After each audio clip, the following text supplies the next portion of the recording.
Welcome to Sideline Theory. My name is Brandon Cheatham here with Michael Lane. And Semi-professional opinions. From unprofessional distances. Both wearing green hats. Go ahead and like, comment, subscribe for us on YouTube. Talk about whose green hat looks better. So we can get into This is not planned. the football season. No, but it's like literally. Yeah, the same. No, dude, it's pretty freaking close. That's crazy. I'm repping the JETS Jets. Yeah, Bethlehem Church edition. Ooh, first gen Bethlehem Church. Dude, we're 3 weeks away from today, from Miami opening kick. Again, for me to specify, because a lot of people will like dog on takes because I wear everybody's hat. We're Cowboys fans and we're Eagles. You're a Browns guy. Yeah. My team is the Miami Hurricanes. Yeah, if you guys couldn't tell. My favorite player, I don't have a team in the NFL. My favorite player ever is Tom Brady. My favorite player currently is Cam Ward, so I rock with the Titans. But my team, my only team, is the Miami Hurricanes.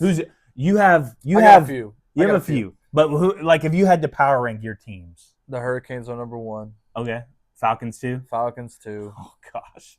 And Georgia 3. Oh no. I'm telling you, bro, Georgia hasn't played Miami since the 70s. I can't even believe you question my allegiance. But if Georgia does play Miami, it's go Canes. But then your family is the yellow. And my in-laws are tech grads, so we root for them. Yeah, and so why not? They can't beat us anyways. Yeah, that's a lie. Georgia Tech always beats Miami, which is so annoying. And then I'm repping Celia Cheatham today. There you go. Celia Medina. Yeah. I knew her Cheatham before Medina. Sorry, Mario. But and then we're still doing football stuff, man. Yeah. We're gonna keep it rolling today. Rounding out the NFC. So we've hit the NFC East, which is both the on world's the Cowboys. least favorite division. Oh. Yeah, we are both on the Cowboys for that division, and then we hit NFC West, which I think is like the both on the Rams. I'm a Rams guy. Yeah, the community. I am a Rams guy. One of the favorite divisions in football. Today we're gonna hit the best division in football, the NFC South. But before we do that, we're gonna hit what Mike thinks is the best division in football with the NFC North. I think it is the most rounded that from top to bottom. The 4 teams in the NFC North are the best per capita for the division. I don't think that's I don't debatable. disagree. And I think when we were ranking quarterbacks back when, a couple months back, we had the conversation that with the input and the insertion of Kyler Murray, this is probably the best division from a quarterback standpoint. Yes. Which is, we all know that's what drives football. So, yeah, I don't hate the take. I think the take that I had last week was NFC West. I think they have the potential to have the highest ceilings. Yes. But I agree, like all the way through the division, you just don't have a Cardinals. You don't have a Raiders. Yeah, you don't have a Raiders. West, there is not a team like that, and you have good quarterback play. So I think that there's a legit, and we're going to go into later some in a different video. We're going to do our actual NFC playoffs predictions. I do think that there's a possibility for the first time in NFL history, all 4 teams from the NFC North make the playoffs. The winner and all 3 wild cards can come from the North. We've had 3 teams go into the playoffs before from a division, but we've never had all 4 teams. I do think there's a shot for this NFC North. I just don't know how the Bears. And if you want to we can just jump into some initial thoughts. I don't know if you have any more. Yeah, no, go ahead. But the Bears, dude, they obviously draft Caleb Williams. They've never had a superstar quarterback. Haven't had a quarterback throw for, 4,000 yards, something like that? I think 4K. And had Eberflus. It was rocky. Get rid of Eberflus. Ben Johnson, who denied the Commanders, takes the Bears. In the division. And is talking. Did you hear his comments this week about how he wants to be – he doesn't want just the Super Bowl. He wants the highest scoring offense ever. He wants shutouts. He wants all of it. So you got Ben Johnson saying, we're going to bear down here in Chicago, bro. I don't hate that. I like that. The Bears, very trendy pick right now. Oh, some people hated on Caleb because he's got some colored fingernails. I think Duke can do whatever he wants. I would say towards the end of his college career, I'm like, dude, like everything was a gripe.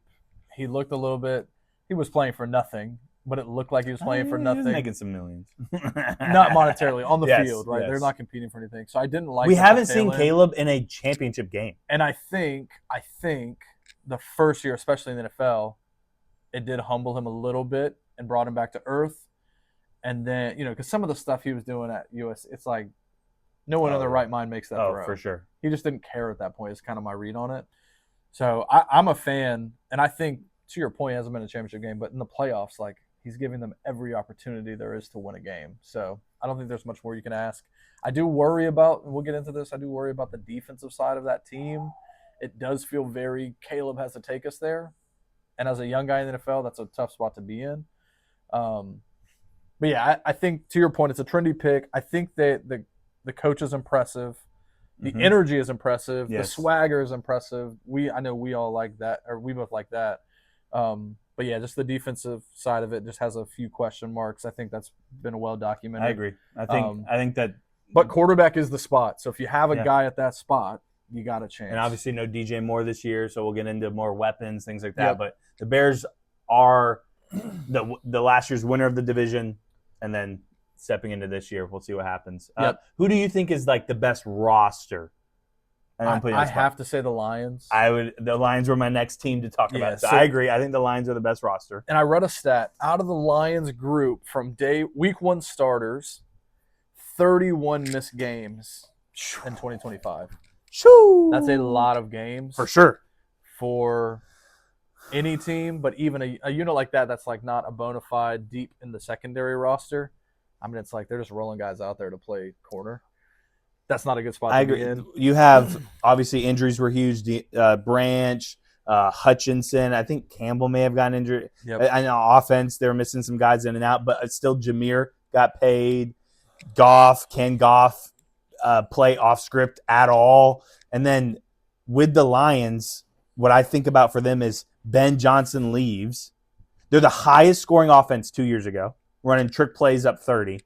Last year, you had Dan Campbell put on the glasses and try to become an offensive coordinator mid-season. It's like, can they schematically keep up in this division? And Dan Campbell's a meathead tight end. Like, And he's that man not the was guy coordinating bro, the he looked so funny. He looked like a scholarly, like, I respected it, but like him wearing the glasses down on like the a nose. Jack Dan Campbell. Right. Yes, with glasses. It was great. I think the question marks there, right, are the coordinator spots for me. Like, and we talked about this in the NFC West. We talked about the Niners. Shanahan gets all the glory. But And Saleh, then you kind of look at it yeah. and you go like, yeah, Saleh was there. They were great on defense. D'Amico Ryans. And then he wasn't there. And then they were not. It's not even that they were just like, they were No, top they were 15. bad. They were bad. And then Saleh comes in with pretty much the same group. And they're not an elite defense, but they're still like, that maybe is the strength of this team. Here's the Sideline Theory's official quote on football. Coaching matters. And here, you'll love this as my last like big Lions general thought. Are they a Max Crosby trade candidate? Listen, That was Brandon's team. Are Listen. they a Max Crosby trade Listen. away? I still don't hate that idea. Sorry, Detroit. I don't know if you can afford them or make the cap work. My last thought on them, the last 4 years, Jared Goff's led the league in passing yards and touchdowns, and Jahmyr Gibbs has scored the most touchdowns in the first 3 seasons of anyone in NFL history. So you've got the Wow. pieces to do it. Yeah, Say that last one again. Jahmyr Gibbs what? He is scored the most touchdowns in his first 3 seasons. He scored the most touchdowns over the first 3 seasons of anyone in NFL Oh my history. gosh. So you got that guy. He's paid. He feels good. I know they had the 1-2 punch before they traded. Holy cow, he's slipping my David Montgomery. Which did well in the offensive also. But and we'll get into it next episode on NFC South. But like I think it feels a little bit like the Bijan situation where you offload the backup and you just forced now to feed that guy. Jahmyr Gibbs can handle the workload, I think. So the least touches that you're giving to someone else because maybe you got him out of the building, now those are Gibbs touches. Yeah. So if he's done that with half of a load, imagine what he's going to do Paid. all the way through. So we're going into the 2026 NFL season, which means there's been 25 since the year 2000. Of those 25 seasons, Brandon Cheatham, how many of those years have the Green Bay Packers missed the playoffs entirely Missed the playoffs entirely. in 25 years? 1. That would be freaking fantastic. 4 times. They missed it 4 times. In 25 years, the Green Bay Packers have missed 4 times. 2 of those years, Rodgers got hurt. A third year, he lost to Detroit. His last game in Green Bay, lost to Detroit. Yeah. I remember the celebration. Yep. When that was the beginning of the Detroit mini, not dynasty, but just explosion. Yep. And so the Green Bay Packers, our lifetime, all they do, bro, is win. All they do is win. All they do is make the playoffs. They went from Favre to Rodgers to J. Love. They got a great coach. They don't have an owner. So it's just like, and the stadium's literally in just a neighborhood. Yeah. And so it's just this weird Less small hands in market. the pot, man. Less hands in the pot. Yeah, You and can land a quarterback. all they do is win. You got a shot. And it's weird. And I know like they were the best team in the league the first 8 weeks of the year with Micah. Yeah. Micah goes down. They're beating Denver in Denver. Micah goes down. They don't win a game the rest of the year. Well, I think that's credit to Micah Parsons. That's I will all say I really have about the Packers is they win and they win consistently. And I'll have a take to that, and I agree with you. And I'll have a take to why maybe that's not my favorite thing. But Winning, they lost a lot. It's annoying. They lost a lot. And that's where I worry. They lost a lot, but they don't lose a lot. That's true. They didn't really. I wouldn't pin it on. They had an elite guy at receiver. They have some really good guys, but not like an elite guy. They lost my So guy, you're Romeo losing some Dobbs. guys. Romeo Dobbs going to, I believe, New England. Yep. Rashawn Gary's quay I'm a big Quay Walker guy. He's gone. Where did Quay go? The Raiders. It was okay. But they did trade for Zaire Franklin, Indianapolis. Yeah.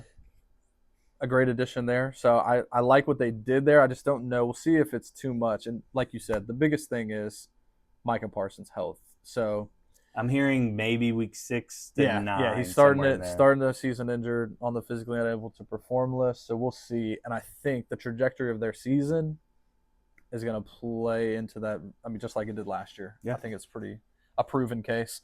And then rounding out the division, we got the Vikings. Let's go, baby. Kyler Murray and the potential resurgence. I know you and I will get into this more unless you've shifted your opinion on this. We do have a high opinion of Kevin O'Connell, especially when it comes to quarterback play. And if Kyler Murray can get back to a fraction of what he was. I heard an outrageous take this week that was on First Take, ESPN's First Take. Somebody filling in for the main guys who are there because they're all on vacation, because whatever, said Bill Belichick is a better quarterback whisperer than Kevin O'Connell. Exactly. What? Just basically saying Kevin O'Connell is not a quarterback. Trying to make the case Kevin O'Connell is not good with quarterback play. Basically. Yeah. What? Yeah.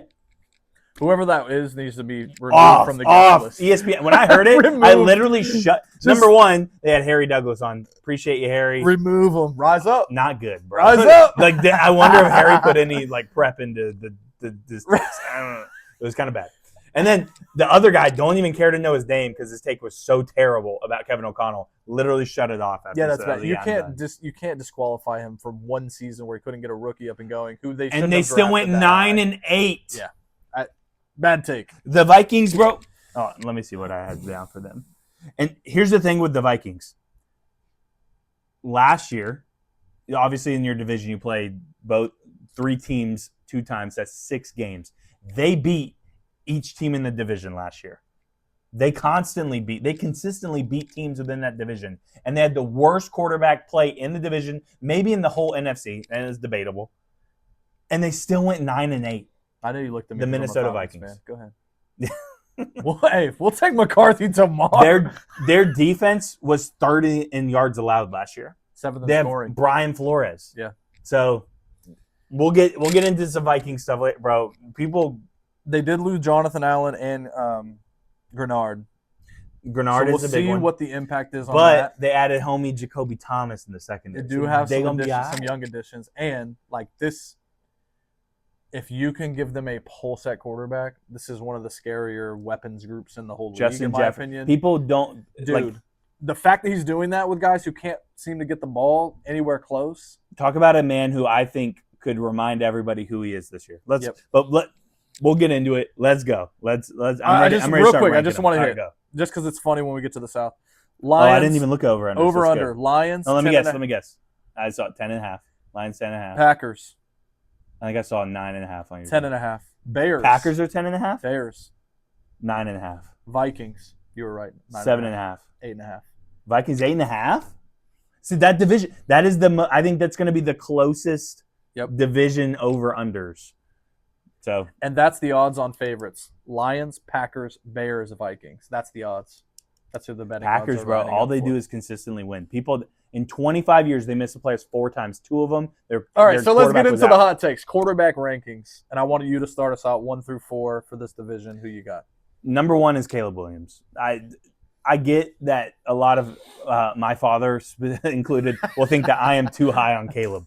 Here's the thing: he was making plays. He, as a freshman for Oklahoma, coming into the Red River rivalry, brought them back to beat Texas. Yeah, I'm bringing up college stuff. Sorry. At USC, was making plays consistently all across the field with nobody else. It was him and Lincoln Riley's offense.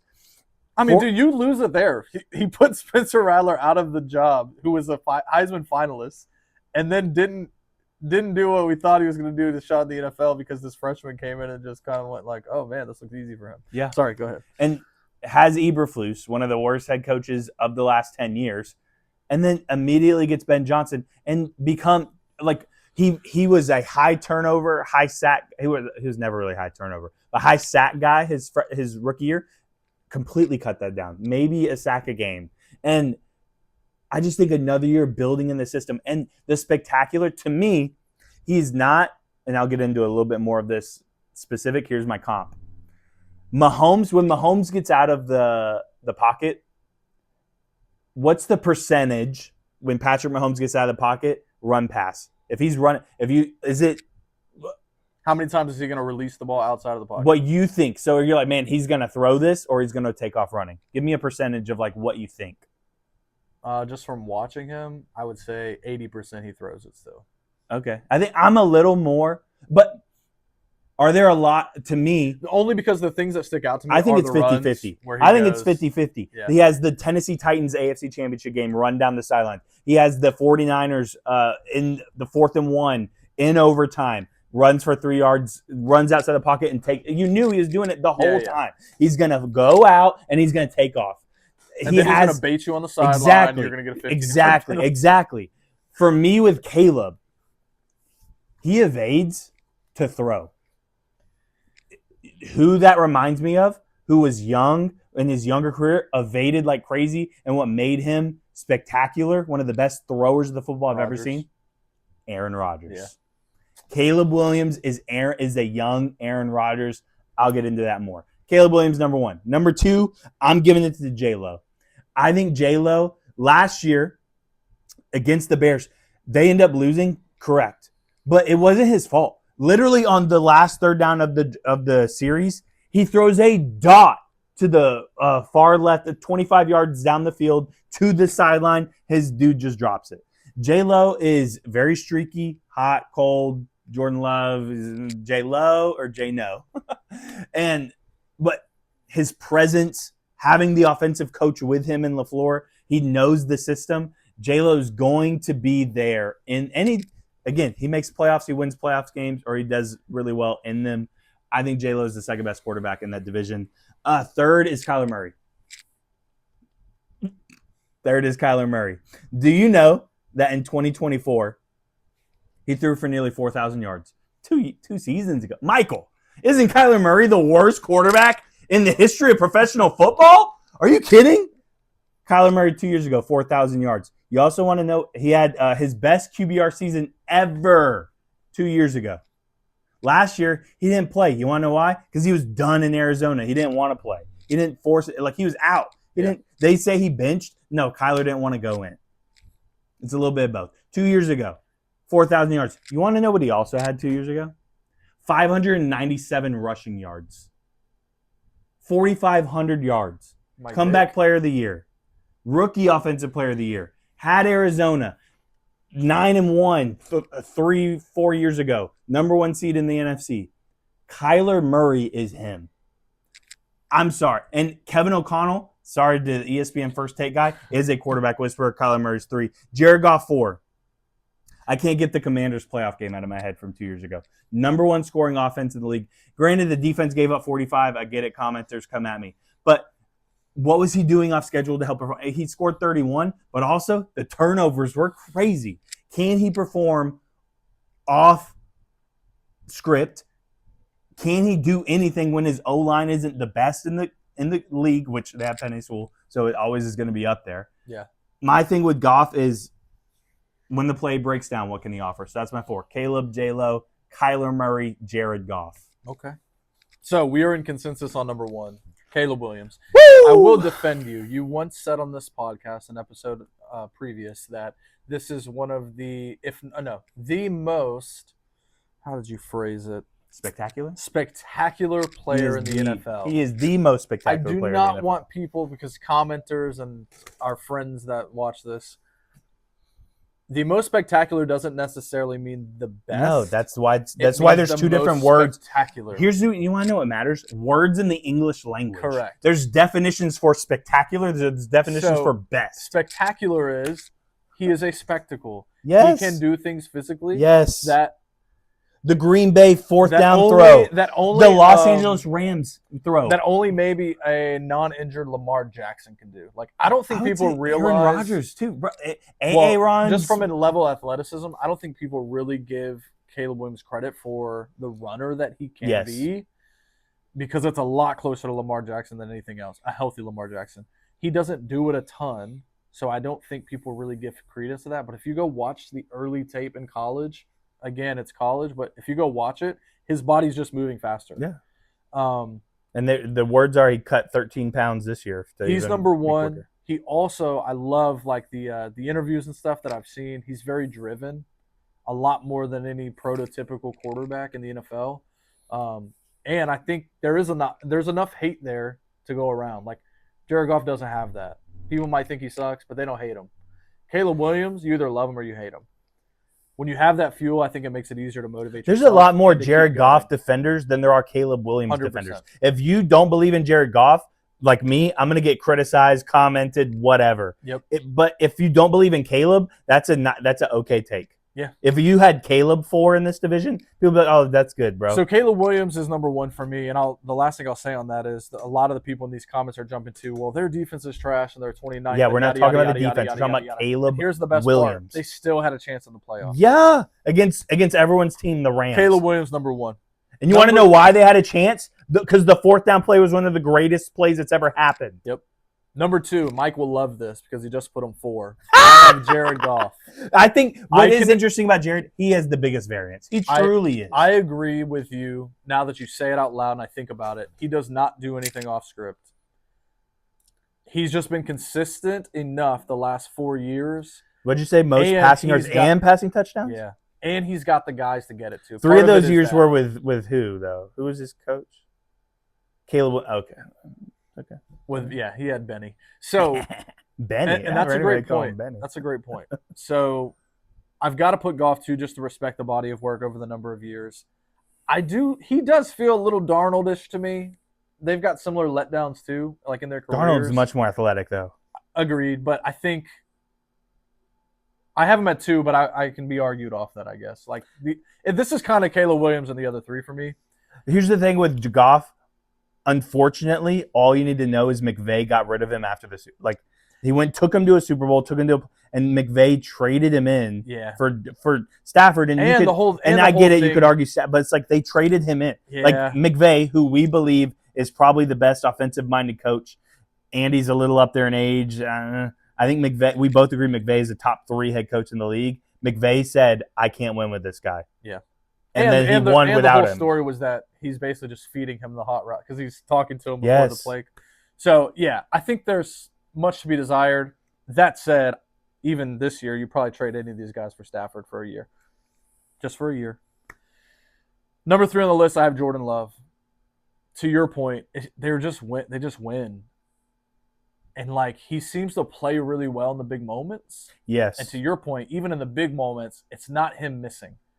Goff No. misses. Yes. Kyler Murray, I've seen miss. Yes. His people drop balls rather than him missing. So it's not he mess and he's a big time because he'll play weird against Carolina, which Carolina ended up being a decent team last year. Yep. He'll have the off thing games. I hate about it though for him personally is he just doesn't seem super invested to me. Yeah, he's definitely a chill guy. Not.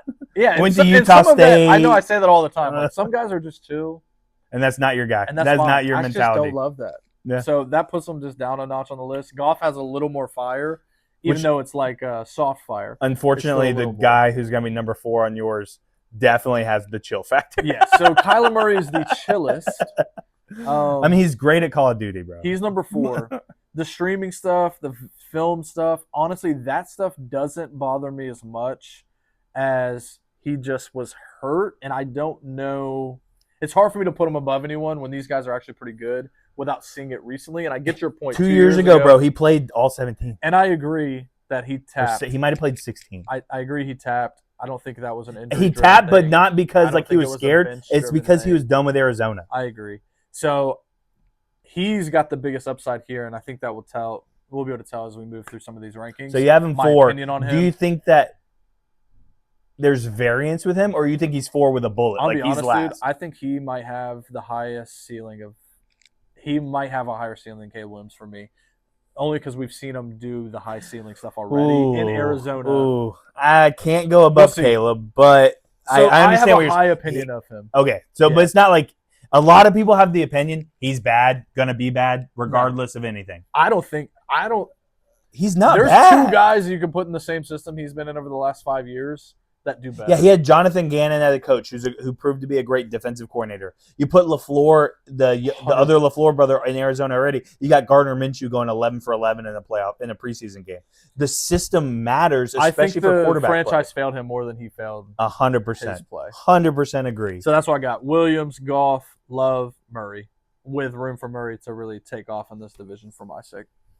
Next thing we'll hit is the head coaches. Ooh.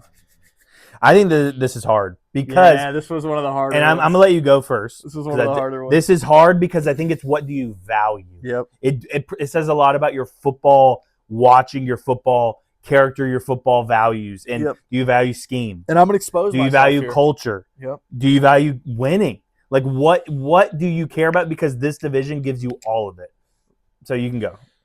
I think number 1, and I agree with you. All these guys have different strengths. And I think I'll be shocking to you because the typical place that I'll go is not where I'm going here. Number 1 is Kevin O'Connell. The quarterback whisperer thing is a huge thing in the NFL, really at any level of football. If you don't have that, it's hard to manufacture that, and you got to hope for a good coordinator. Same conversation we had about like Harbaugh, where you go, hey, he maybe can keep the ship together. John, he can keep the ship together, but he's going to need someone to be the quarterback guy.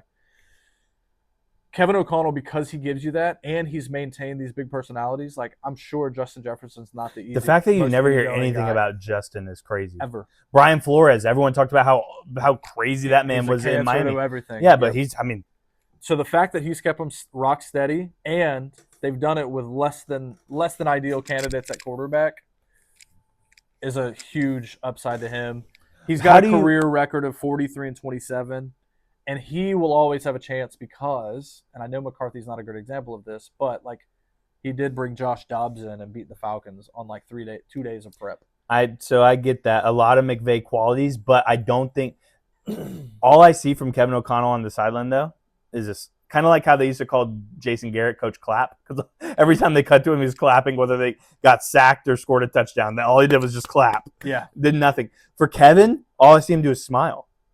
Like, it doesn't really have that fiery – I get that that's what makes him, I think, a quarterback-friendly system and player. But I don't know if he has that fiery quality that you desire for a coach to be ranked number 1. But I think in the NFL, put it this way, the fiery coach, I think, is much more vital in college. Okay. In the NFL – I don't really love that as much. I'd rather have the quarterback You want do schemes. that. 100%. Which again, I do. I need the guy that is putting it on the line to be the guy that's bringing you to the front of the like. Stafford's the guy getting on you. Matt Ryan was the guy getting on you. We're not waiting for Dan Quinn to jump on you. Yeah. in college, I do think the coach is a huge important factor. But for the NFL, I think it's more of a persona of like the actual players. So I don't mind that he's even keel and he's clapping.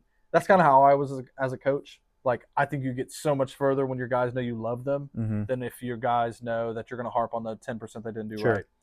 So I think that's an upside for him is that he is chill enough to help his guys ascend and feel comfortable. So he's number one for me.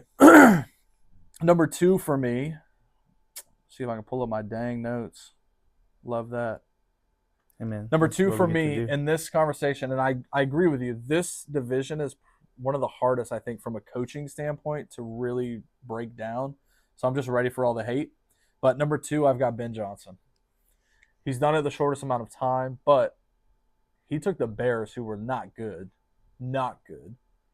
with a guy who I think there were a lot of questions about Caleb Williams after. Yeah, people had in last year's preseason, they had, is Caleb going to get traded? Are they going to start the Bajent kid over Caleb Williams? Who great CrossFitter, so I love Bajent. But and great tattoos. The fact that you came in, you were a little cocky in the division. Not a little. Did cocky. the dang thing like. He won the division. Credence to that. Won a playoff game. Took the Rams to overtime. 100%. Had a shot. My man Caleb threw a terrible pick in overtime. Didn't have to throw it. He's number two. I'm not going to elaborate too much there except for, like, clearly he's the secret sauce. Number three, Matt LaFleur. Rock steady. I just can't think of huge moments where I went like, wow, LaFleur really just outdueled someone. It's kind of the Shanahan vibe. Like him and Shanahan, like, and he's kind of a mini Shanahan to me because Shanahan's done a little bit more. But I can't really point to, like, yeah, that guy. We say it all the time. Like, we watch games like, oh, they were outcoached. Mm-hmm. I've never really felt that way. And that may be true, but I've just never felt that. So it's hard for me to put him above the other two guys who I do think give their teams an advantage just on scheme and game planning alone. So he's number three. Number four is Dan Campbell. Did you, before you went into the rankings, just try to put yourself before you thought about it and everything, do you think that you would have put Dan Campbell 4? Like, when you actually put him 4 on the list, was it, like, shocking to you? No, so that's why I said this was tough. When I start this, off the top of my head, he's 1. You think Dan's 1? He's 1. Because I will just tell you, that's where I thought, too. He's a culture guy, which I think is the most important thing. I do think that's the most important thing. The upside of this division is all these teams have the culture that you need. I think the Vikings, you could argue, maybe have the least amount. But because of that, I've got to give the chess piece of the great schematic guy above. But yeah, gut reaction is Dan's number 1. The fault is they just had a pretty rough year off of a great year where they went 15-2. And it was right on the exodus of coordinators. So he's got to prove that they can do it without elite guys in coordinator spots. And we'll see if he can do that. I'm hopeful that he can. What's interesting, number 4 is Dan Campbell to me as well. I would not have thought going into really thinking about it that Dan was 4. To me, Dan is 4 because in today's culture of fantasy football, can culture without schematics truly win? And here's my question too. If you put any 3 of those coaches as the head coach of the Detroit Lions this year, are they your Super Bowl favorite? You put Ben Johnson as the head coach of that Detroit Lions team. If you put Truth Serum in the Ford owners for Detroit and you said, hey, could we have gotten off Dan Campbell and given Ben Johnson the job 2 years ago? I think that they do it. And it's so weird because culture, and I do think that he does matter, and I'm not just this offensive strategy guy. I have Mike McDonald over Shanahan. Let me give you a quick thing. I think you can make a very convincing argument that Dan Campbell is what Dan Quinn was. He came in, he fixed it, and then we get to the point of elevating, and then you get to a certain point where guys like Quinn and Campbell can't really offer the next thing because you've built the foundation, you've plugged all the holes. I think you make a similar argument like maybe we should have ditched Quinn and try to keep Shanahan. It's the same thing. He's definitely built the. I'll give you one that's even closer to home. Is Dan Campbell Mario Cristobal? Is Cristobal the same without Corey Heatherman, without Shannon Dawson? Like that's where Yeah. the culture guy, Matt, like Mario Cristobal, drinks 8 cups of coffee before 5 a.m. Dan Campbell famously drinking coffee 17 cups a day. Like I get it, those guys like he matters, but man, in today's fantasy football NFL, you gotta have the schematic guy too. So Dan to me is 4. My number 1 is Ben Johnson. He took the Bears and automatically became the best.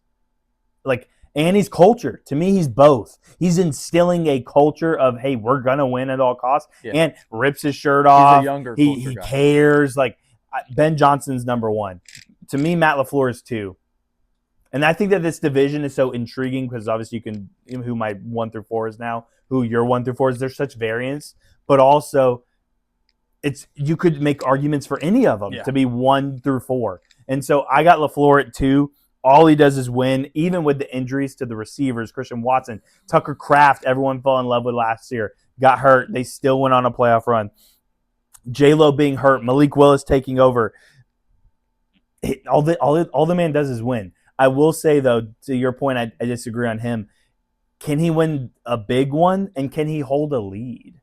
Like, he's not necessarily the most, like, I don't trust him when his team's up 20, which is weird. Yeah. It's a little Kyle Shanahan-y. I said Mike Shanahan, his dad. Kyle Shanahan-y of, like, I just don't know, like, can he hold a lead? Like, he had the Bears last year, and then Caleb came back and won it. So I just want to see that from him. And then with Kevin O'Connell being 3, is Kevin O'Connell the Justin Herbert of coaches in the playoffs? He hasn't won a playoff game. Looks great. You're crowning him best coach in this division, but the man hasn't won a playoff game. He lost to Daniel Jones and the Giants. He got smacked the year they won 14 games against the Rams. Like, he can't win in the playoffs. And so is he the Justin Herbert of head coaches? Yeah, just less hurt. That's pretty good there, right? That is pretty good. That's a pretty good one. Not as tall. Kevin O'Connell, I think they're both pretty tall. Kevin O'Connell, Justin Herbert. They're both pretty tall. Here's the thing with... If O'Connell had Herbert, does it fix that whole comparison? No. They implode. The thing with O'Connell is he has all the schematics in the world, but to me he has no rah-rah. Like fire, like let's go run through a wall. Campbell, all the rah-rah, all the fight, not really the schematics. Yeah. Again, but that's why, So I think O'Connell's 3. I got Ben, Matt, Kevin, then Dan. Very intriguing division. All right, so let's move into the weapons of the division. I'll go quick. I'll go Lions are 1. I love Gibbs. They just had Pacheco, St. Brown, Laporta, Jameson Williams. Tesla is the second year coming. Lions, I think, just have weapons all over the field. 2, I'm going to go Vikings. Love Aaron Jones, even as he's getting older in his career, still very good. Justin Jefferson is the forgotten. We ranked him number 1 in our. He's at number 1 or 2 in receivers, which is weapons. Pretty consensus. Yeah. And so with Jordan Addison, who won best receiver in the country when he was at Pitt, T.J. Hawkinson, and then just added Juwan Jennings as a number 3, very solid number 3. Bears, I just put Caleb Williams. Packers, they don't have receivers, or they have older. They have receivers injured. Tucker Kraft is gone. I just don't think the Packers' weapons are that good. Yeah, shockingly enough, my list is exactly the same. The Lions have the pieces. I had to put thought into it. I disagreed with myself a little bit, Gibbs, but that's where I St. landed. Brown, Jameson Williams. The one that I fought on Was 2 and 3. Was 2 and 3. But I think flipping Justin the Bears, Jefferson, and that's where I flipped it, right? If we value Justin so much, and Jennings as a number 3 is Jennings like an all-pro. So yeah, that's a great 3. And then the Packers also take a step back here. Josh Jacobs has domestic violence issues, so he's going to miss some games. Oh, does he really? I didn't even know that. I think they're projecting the first 5 or 6 games for sure. Or no, 5 or 6 charges. We'll see how many games he misses. So that's going to tank the weaponry I think it's interesting. I think that there's a lot of pieces within this. I think, as we're talking about, you made a comment that the Rams are the best roster in football. I think the Lions are the best roster man-to-man in football. Yeah, it's hard for me to get there. Either way, they might be 1 and 2. Yeah, but I think the Lions. The Lions are definitely up there. Are just a phenomenal roster. Oh, completely agree. And that's why I picked them to do so well last year, and they didn't. So I think I'm just hurt about that. Trust me, I've been on the Lions 2 years in a row. So let me down. And that's because we're Dan Campbell culture guys. I mean, that is a preference of ours. So, yeah. I think they'll get back on the right track. I do want to bump to the next segment here, which is ranking the defenses in this division. I think this is super interesting. This is hilarious because I went into this and I had a gut reaction of who should be where. Me too. And it was completely flipped on where I ended up. You go. The best defense in this division, I have the Vikings. I think what they put on the field last year from a yardage and a scoring, they were seventh in scoring defense, points allowed. I found third in yards. Flores is still the real deal at a coordinator position. Not a very good head coach, but they lost some pieces. But as a defensive guy, you replace those 100%. And yeah, that was my thing. Was they lose a few Jacoby guys. Thomas 3rd round, and you still have to look at them in this whole realm of the division. Yes, I think they're one. Number 2, I've got the Lions. I went Lions just because they got a namesake at every level of the defense. Mm-hmm. They have Brian Branch. They have Jack Campbell. For my Lions thing, I put they have the names. That's literally what I said. 100%. And this one goes to number 1 in the league if they trade for Max Crosby now. So I do think that they're the Crosby candidate. Yeah. I think Crosby gets traded this year. I'll just put that out there. And Crosby fits Dan Campbell so well. So well. Man, I would love to see that. Next, I've got the Packers. Parsons is still hurt, so we'll see what that means. Zaire Franklin, I've always been impressed by him. If those guys are on the field at the same time, there's issues for the offense. I've got them at 3. The Bears they lack edge rusher. They do have Grady Jarrett, I'm a fan of as an old Falcons guy.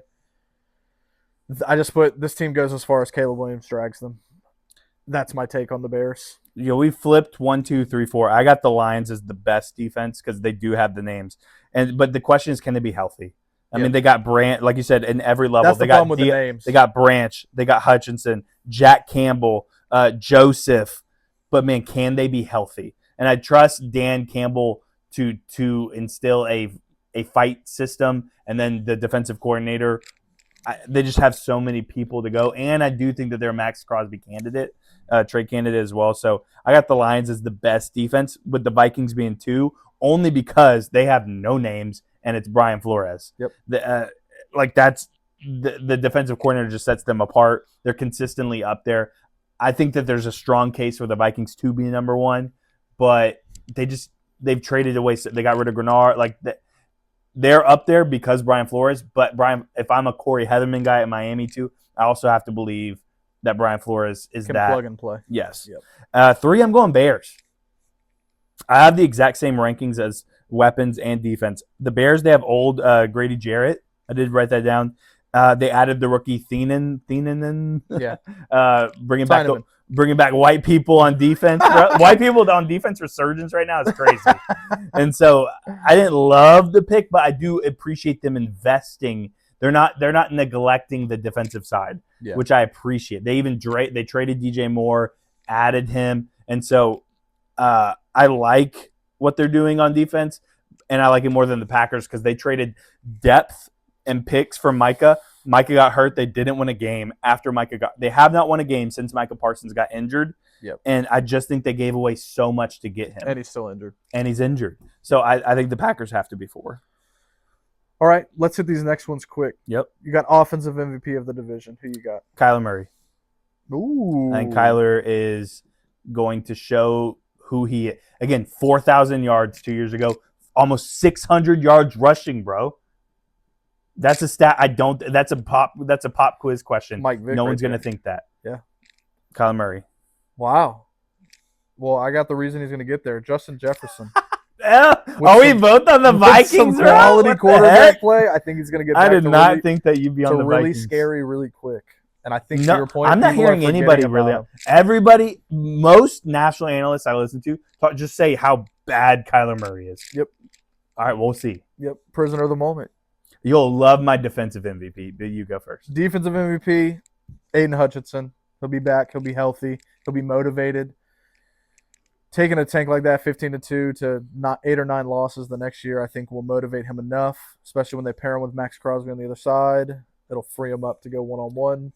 I'm going defensive end, Who you got? but you said something when you were talking about the Bears that they have no defensive pass rush. Montez Sweat will be the defensive MVP of this division.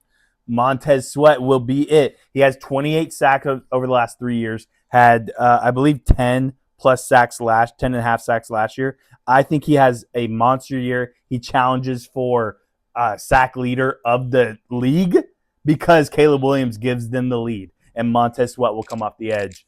Montez Sweat, defensive MVP for the Chicago Bears. It's Montez because you needed to be.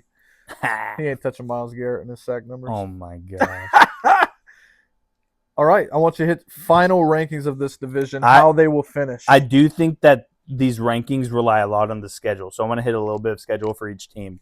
Because again, top to bottom, great division, coaches, quarterbacks, weapons, defense, great rosters, great teams. And so I do think that key games matter. For the Vikings, they open up Green Bay, at Chicago, at Tampa, Miami, at New Orleans, Indy, at Detroit, Buffalo.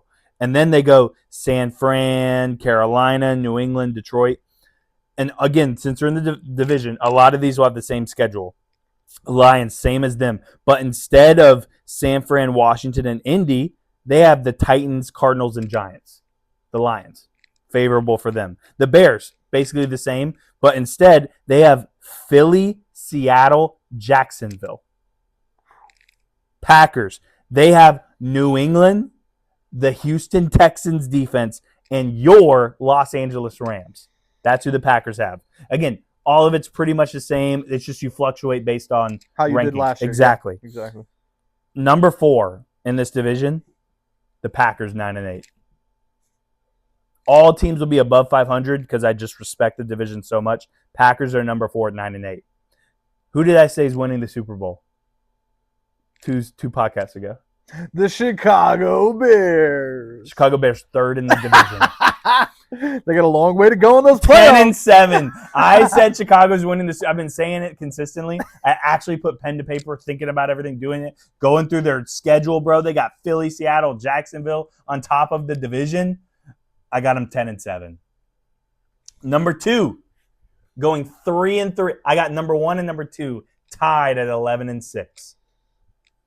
Number 2 in the division, because they go 3-3 in the division. The team that beats everybody in the division is 4-2. Number 2, the Detroit Lions, winning the division, the Minnesota Vikings at 11-6, going 4-2 in the division. I'll hit you quick here. I think you're correct On all 4? in the fact that okay. no, Like, in the there's fact no way. that each of these 4 teams would win the NFC South. Number 4, Brandon's so excited to do the NFC South. number 4, the Packers. Oh! I got the Packers That's at number 4. It's a hot take, bro. That is a hot. I think that we have the most. We could just be so wrong. All they do is win. 4 out of the last 25 years, they won't miss the playoffs. I got That's Packers it. 4. I'm just, yeah. I won't elaborate too much. I'm not super sold on the fact that you lost some guys and that you're so dependent on Micah Parsons. If Micah's out for too long, which it seems like he's going to be the first several weeks of the season, Yes. and you're fighting an uphill battle with a guy at quarterback who's kind of a calm, chill guy, I think it's a long way to go. This is not Aaron Rodgers. But again, they're one of those teams that, like, if they're like 11 the and Steelers. they're They're the 11-6 Steelers. at the end of the yeah, that's 100%. like So Packers are 4. Next, finishing 3rd in the division, I have the Minnesota Vikings. We'll see what Justin Murray Jefferson, can your do. offensive MVP. Yep. They finished 3rd. Yep. That's not because of them. It's because of what's Defense, ahead of them. number 1 defense in the division. Yep. Justin Jefferson, best offensive MVP, Yep. and they're finishing 3rd. Yep. Again, this is the best division in football. There's Well, let me you tell can make an well, let me tell argument you for how I anybody. got there. I had Vikings 2 and the Bears 3, and then I went Caleb Williams, and I switched them because I got the Bears number 2. So, I mean, okay, Lions are winning the division. The Lions, based on the schedule, because we know that they finished so poorly, they'll have the most beneficial They schedule. do have the easiest schedule. They That's, will win this division. I had Lions 4. When I first initially thought it, I put Lions 4. I looked at the schedules, and I'm like, bro, it matters that the Lions 100%. have the Titans, Cardinals, and Giants. The Bears have Philly, Seattle, those are 3 games. And within this division, those 3 variances matter tremendously. 100%. So on schedule alone, because they're going to face Even though a I'm a very big weak Titans guy. schedule, they're going to win the division. So I've got Okay. Lions, Bears, Vikings, Packers. All right. Go, Pack, go. Interesting. And then we'll get into, we still have the NFC South, and then we'll do some playoffs to see if you have my Bears even making the playoffs. We'll have to see. You have to wait and find out. NFC North, next episode, going to the dirty South. Yes, sir. Go, Canes. Brandon had to do all the prep for that one.